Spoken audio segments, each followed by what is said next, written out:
Good morning friends. आज आपण start करणार आहोत new topic mass and weight. ठीक आहे, तर आपण स्टार्ट करूया. पेज नंबर 9 आहे. Mass. Mass is the amount of matter present in the object.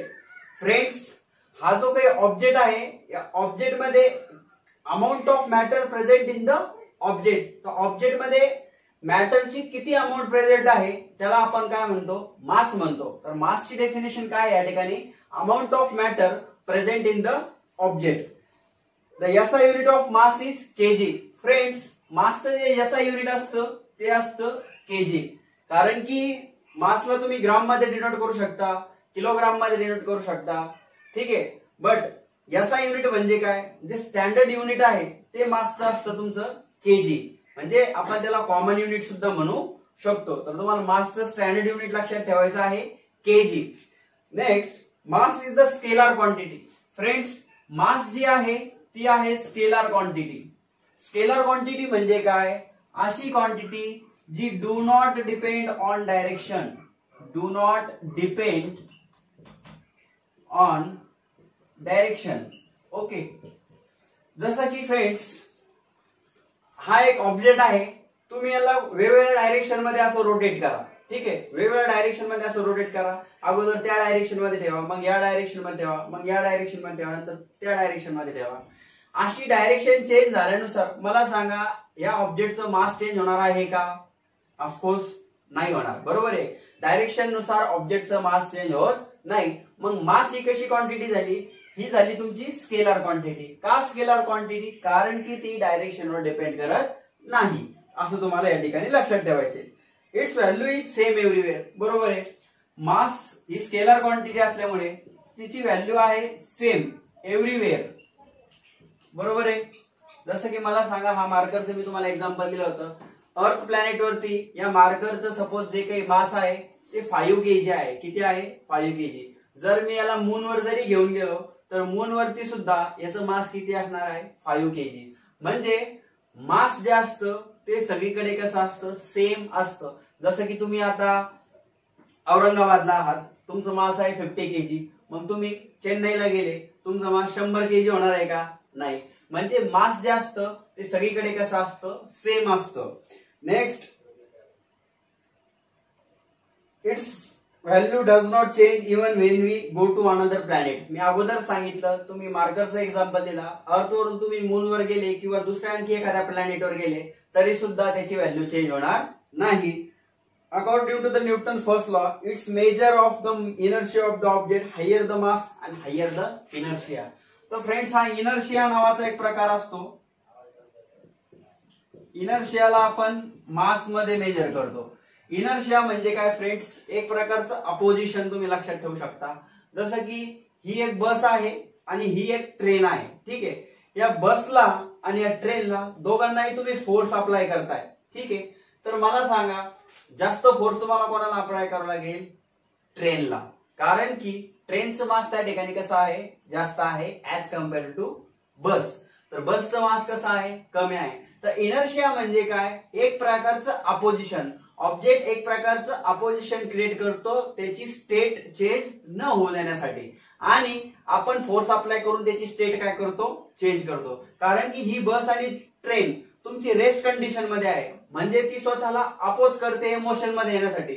मग आपण फोर्स अप्लाय करून त्याला कशामध्ये आणणार आहे, मोशन मध्ये आणणार आहे. मग अपोजिशन कोण जास्त क्रिएट करते त्या ठिकाणी, बस करते का ट्रेन करते? तर ट्रेन करते. म्हणून इनर्शिया ही असा कन्सेप्ट आहे जे पूर्णपणे मासवर डिपेंड करते. मग मला सांगा तुम्ही, मास जास्त कोणाचा आहे, ट्रेनचा आहे का बसचा आहे? तर ट्रेनचा आहे. मग इनर्शिया कोणाचा जास्त असेल?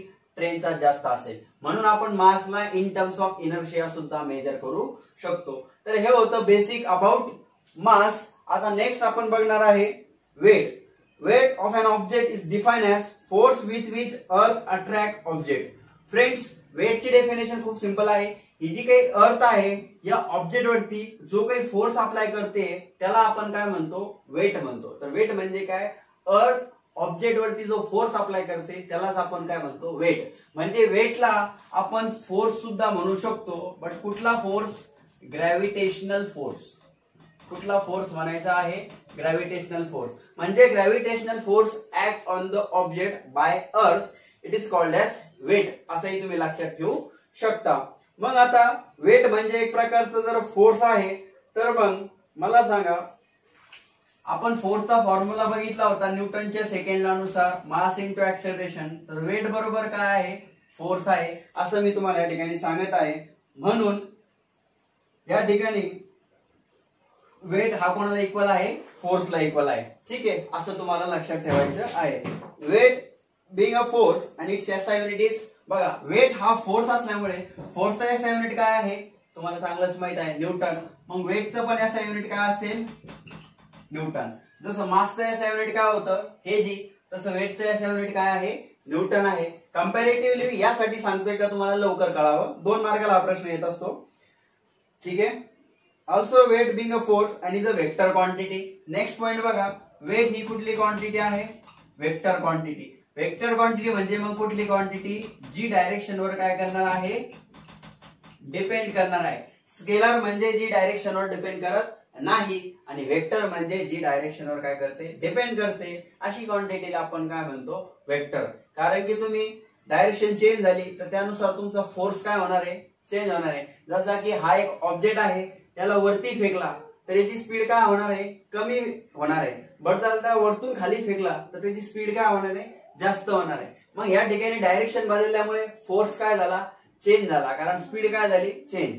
स्पीड का बरं चेंज झाली, कारण फोर्स चेंज झाला. म्हणजे फोर्स ही जी क्वांटिटी आहे ती डायरेक्शनवर डिपेंड करते, म्हणून आपण त्याला व्हेक्टर क्वांटिटी असे म्हणतो. ठीक आहे. आणि तुम्हाला लास्ट टॉपिक आपण बघितला होता, द व्हॅल्यू ऑफ जी चं व्हेरिएशन आपण स्टडी केलं तर हाईट नुसार, डेप्थ नुसार. मग मला सांगा, जी जर चेंज होणार असेल तर फोर्स सुद्धा तुमचा काय होईल, चेंज होईल. आणि फोर्स म्हणजेच या ठिकाणी काय आहे, वेट आहे. तर वेट पण तुमचं या ठिकाणी काय होणार आहे, चेंज होणार आहे प्लेस टू प्लेस.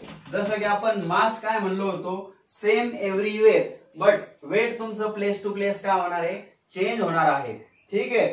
तर तुम्हाला एक एक्झाम्पल या ठिकाणी मी समजून सांगतो, तुम्हाला त्यामध्ये लक्षात येईल. सपोज एक ऑब्जेक्ट आहे, त्याचं मास आहे, ओके. डायरेक्टली आपण टेक्स्टबुक मधलंच एक्झाम्पल या ठिकाणी घेऊ. तर weight of the body of mass and weight measure in the weight in kilogram and unit of mass kg. Okay. तर फ्रेंड्स, वेटचं युनिट आपण न्यूटन बघितलं, मासचं युनिट आपण केजी बघितलं. यानंतर बट सायंटिफिक लँग्वेज मध्ये when we say that Rajeev weight is 75 kg, we are talking about actually Rajeev mass. Friends, असं तुम्ही ऐकलं असेल, राजीवचं वेट हे 75 kg आहे. आपण डॉक्टरकडे पण गेलो होतो, डॉक्टर राजीवला काय विचारणार, राजीव तुझं वेट किती आहे. मग राजीव वेट करणार आणि डॉक्टरला सांगणार, सर माझं वेट 75 kg आहे.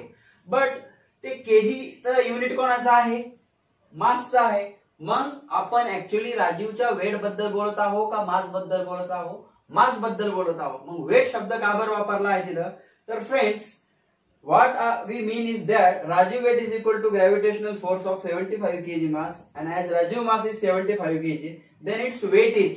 तर फ्रेंड्स, जो काही राजीव आहे, राजीवचं मास हे 75 kg आहे. बट वेट शब्द का वापरला असा तुम्हाला प्रश्न असेल, तर सायंटिफिक लँग्वेज मध्ये मास या शब्दाला वेट शब्द वापरला जातो.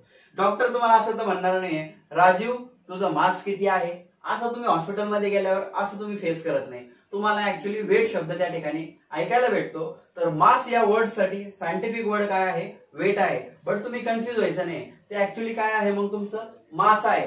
आता जर खरोखर तुम्हाला राजीवचं वेट माहिती करून घ्यायचं असेल तर वेट बरोबर काय आहे आपल्याकडे, वेट बरोबर फोर्स आहे आणि फोर्सचा फॉर्म्युला काय आहे, मास इंटू ऍक्सेलरेशन.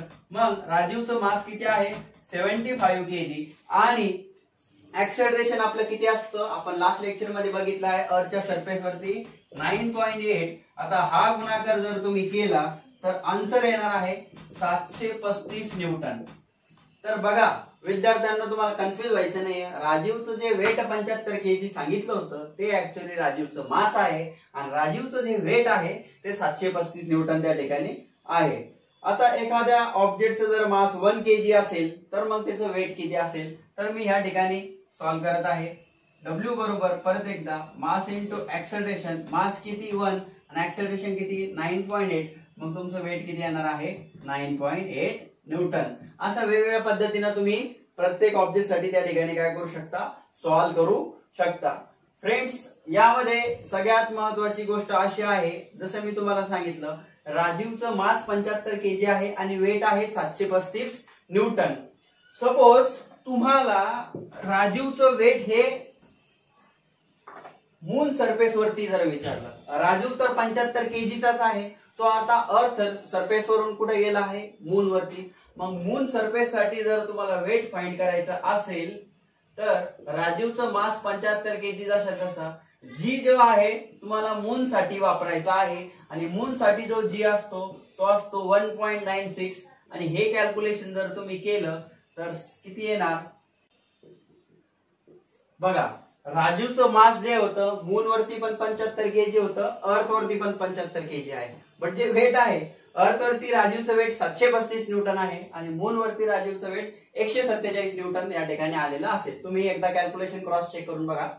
तर या ठिकाणी राजीवचं वेट अर्थ सरफेस वरून मून सरफेस वर गेल्यावर काय झालं आहे, कमी झालं आहे. तर मी तेच सांगितलं आहे, weight change place to place. तुम्ही हे एक्झाम्पल स्वतःसाठी सुद्धा सॉल्व्ह करून बघू शकता. ठीक आहे, असे वेगवेगळे एक्झाम्पल तुम्ही ट्राय करू शकता. मग तुम्हाला लक्षात येईल मास हे सगळीकडे कसं असतं, सेम असतं, बट तुमचं जे काही वेट आहे ते प्लेस टू प्लेस काय होणार आहे, चेंज होणार आहे.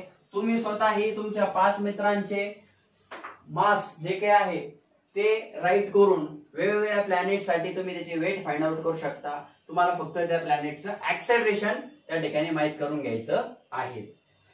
तर यूज युअर ब्रेन पॉवर मध्ये will the weight remain constant as we go above the surface of अर्थ.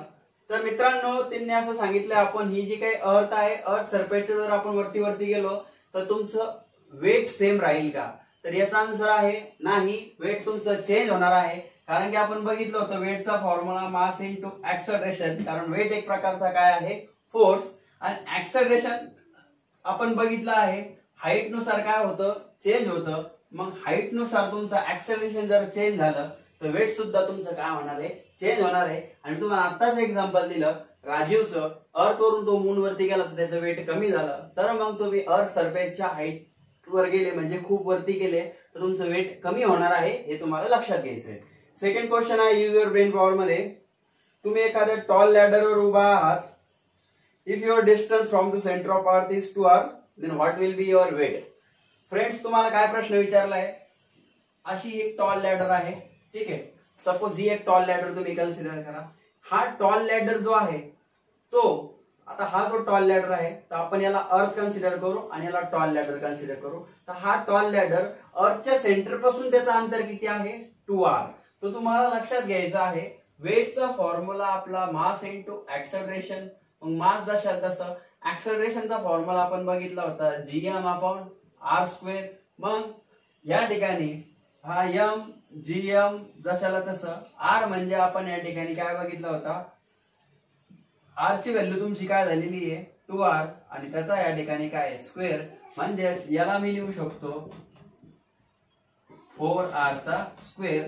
म्हणजे वेट तुमचं या ठिकाणी 1/4 फॅक्टरने, बघा वेट तुमचं या ठिकाणी 1/4 फॅक्टरने काय झाला आहे, डिक्रीज झाला आहे. तर फ्रेंड्स, तुम्हाला हेच लक्षात घ्यायचं आहे, जर तुम्ही हाईट वरती असाल तर तुमचं वेट काय होणार आहे, डिक्रीज होणार आहे. ठीक आहे, हा बेसिक क्वेश्चन आहे. तुम्हाला याच्यामध्ये आणखी काही अडचण असेल तर तुम्ही मला कमेंटद्वारे कळवू शकता.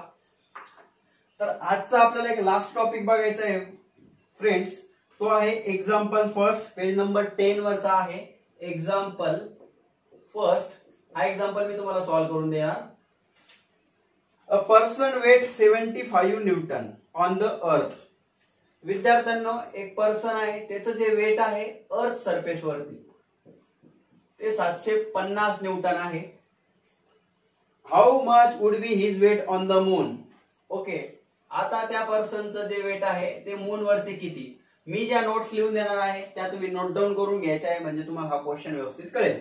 एक पर्सन आहे, त्याचं वेट अर्थ वरती, बघा weight of the person on the earth is 750 Newton and weight of the person on moon is किती, असा प्रश्न त्यांनी या ठिकाणी विचारलेला आहे. काही कंडिशन त्यांनी दिलेली आहे. He is given that moon mass. मग याला कसं लिहायचं बघा, मास ऑफ द मून किंवा मून मास असं तुम्ही वाचू शकता. मून मास इज म्हणजे काय असतं, इक्वल टू, इक्वेशन कशी बनायची बघा, is 1/81 is 1/81 that of the अर्थ. मग याला मल्टिप्लाय करायचंय आणि दॅट ऑफ द अर्थ म्हणजे असं. म्हणजे मित्रांनो मूनचं जे मास आहे ते 1/81 टाइम्स मास ऑफ द अर्थ आहे. म्हणजे अर्थचं जे मास असणार त्याला तुम्ही 81 ने डिवाइड केलं तर तुम्हाला कोणाचं मास भेटेल, मूनचं मास भेटेल. म्हणजेच मी याला असं लिहू शकतो, मास ऑफ मून हे गुणाकारातलं इकडे भागाकारातील mass of earth is equal to 1/81. Next condition नसेल का आली तर परत एकदा लक्षात द्या, रेडियस ऑफ द मून. मग याला कसं लिहाल, R moon, radius of the moon is 1/3.7 that of the earth. म्हणजे परत एकदा मूनची जी रेडियस आहे ती अर्थच्या रेडियसला 1/3.7 फॅक्टर एवढी आहे. म्हणजे अर्थची जी रेडियस असणार ज्याला आपण 6400 म्हणतो त्याला तुम्ही 3.7 ने डिवाइड केलं तर तुम्हाला मूनची रेडियस त्या ठिकाणी भेटणार आहे. म्हणजे मी याला लिहू शकतो, R moon upon R earth is equal to 1/3.7. तर फ्रेंड्स आता याला कसं सॉल्व्ह करायचं तर तुम्हाला या ठिकाणी लक्ष द्यायचं आहे. वेटचा बेसिक फॉर्म्युला मी तुम्हाला सांगितला आता. काय आहे वेटचा basic formula, mass into acceleration. मग वेट जशाला तसं, मास जशाला तसं. ऍक्सेलरेशनचा फॉर्म्युला आपण बघितला आहे gm/r². हा फॉर्म्युला आपण बघितलेला आहे. मग याला मी जरा थोडंसं ऍडजस्टमेंट मध्ये लिहिलं तर जी कॅपिटल एम च्या बाजूला स्मॉल एम अपॉन r². त्या ठिकाणी वेटचा फॉर्म्युला आपण या ठिकाणी बनवलेला आहे. हा जी चा फॉर्म्युला आहे, तुम्ही प्रिव्हियस लेक्चर्स बघायला हवे.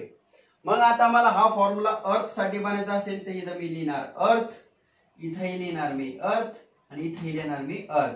कॅपिटल जी ला आणि स्मॉल एम ला मी काही देणार नाही, कारण कॅपिटल जी ग्रॅव्हिटेशनल कॉन्स्टंट असल्यामुळे त्याची व्हॅल्यू कुठेही सेम असते, अर्थवर असो का मूनवर असो, मग त्याला चेंज करायची गरज नाही. आणि ऑब्जेक्ट तुमचा सेम असतो एव्हरीवेअर. आताच आपण बघितलंय mass be the same everywhere. तर हा ऑब्जेक्टचा मास असल्यामुळे त्यालाही चेंज करायची गरज नाही. आता तुम्ही ट्राय करा, मून साठी हा फॉर्म्युला कसा बनेल. मग जी जशाला तसा, एम ला काय येईल मून, स्मॉल एम जशाला तसा आणि खाली आर मून आणि त्याचा काय स्क्वेअर. इक्वेशन नंबर 1 आणि इक्वेशन नंबर 2. तर फ्रेंड्स आपल्याला काय फाइंड करायचं आहे, मून फाइंड करायचं आहे. तर मूनला आपण अर्थने काय करू, डिवाइड करू. म्हणजे इक्वेशन 2 डिवाइड बाय इक्वेशन काय करू आपण 1. Equation 2 divide by 1. तर लेफ्ट हँड साइड ना पहिले डिवाइड करूया. लेफ्ट हँड साइड कोण आहे मग, W मून अपॉन W अर्थ. आता राइट हँड साइड काय आहे, G M moon M upon R मूनचा square upon G M earth small M upon R E चा काय स्क्वेअर. तर फ्रेंड्स हे जी एम काय होणार आहे, कॅन्सल होणार आहे. मग W मून अपॉन W अर्थ बरोबर एम अपॉन आर एम चा स्क्वेअर. या भागाकाराला मी गुणाकारात शिफ्ट केलं म्हणजे मी रेसिप्रोकल जर केलं तर या ठिकाणी माझा येईल आर ई चा स्क्वेअर अपॉन एम ई. म्हणजे त्याला मला उलट लिहून घ्यायचं आहे. आता W मून बरोबर हा W अर्थ वरती गेला आणि याला ब्रॅकेट मध्ये एम मून च्या खाली मी लिहिणार एम अर्थ इंटू आर ई च्या खाली लिहिणार मी आर मून आणि याला मी एकत्र स्क्वेअर देणार. ओके, इथपर्यंत तुम्हाला लक्षात आला असेल. व्यवस्थित बघून घ्या. मग फायनली सगळ्या व्हॅल्यू जर पुट केल्या, W अर्थ किती आहे माझ्याकडे 750 into M upon M E. M upon M E किती आहे माझ्याकडे 1/81 into R E upon R M. तर R E upon R M नाहीये माझ्याकडे, R M upon R E आहे. याचं उलट तयार केलं तर मला किती भेटणार 3.7 आणि त्याचा स्क्वेअर. तर विद्यार्थ्यांना ऍक्च्युली हा एक्झाम्पल 11वी 12वी लेवलवर विचारला जातो. तुम्हाला तर हा प्रश्न 10वीला येणार नाही. जर इन केस आला तर तुम्हाला ते आन्सर मग 100% काय करावं लागेल, पाठ करावा लागेल. नाहीतर मग तुम्हाला हा भागाकार करून घ्यावा लागेल. ठीक आहे, तर याचा आन्सर येणार आहे फायनल आन्सर 126.8 न्यूटन. तर अशा प्रकारे तुम्ही लक्षात घ्या, जो काही पर्सन होता त्याचा वेट अर्थ वरती किती होता 750 न्यूटन. आपण राजीवचं एक्झाम्पल बघितलं आता तसं. पर्सनचं वेट 750 न्यूटन अर्थ वरती होतं आणि मून वरती बघा किती आहे 126.8. म्हणजे ह्या ठिकाणी तुम्हाला काय लक्षात येत आहे, प्लेस टू प्लेस तुमचं वेट काय होत आहे, चेंज होत आहे आणि जेवढ्या हाईट वर तुम्ही जाणार आहे वेट काय होणार आहे, डिक्रीज होणार आहे. अशा प्रकारे आपलं मास, वेट आणि त्यावरचे हे थोडेसे एक्झाम्पल या ठिकाणी कव्हर झालेलं आहे. आय होप तुम्हाला आजचं शिकवलेलं व्यवस्थित कळालं असेल. जर तुम्हाला काही अडचण असेल तर माझा व्हॉट्सअप नंबर मी त्याच्यावर दिलेला आहे, त्यावर पण तुम्ही मला पर्सनली मेसेज करू शकता आपल्या क्लासच्या ग्रुपवरती. Have a nice day. Thank you.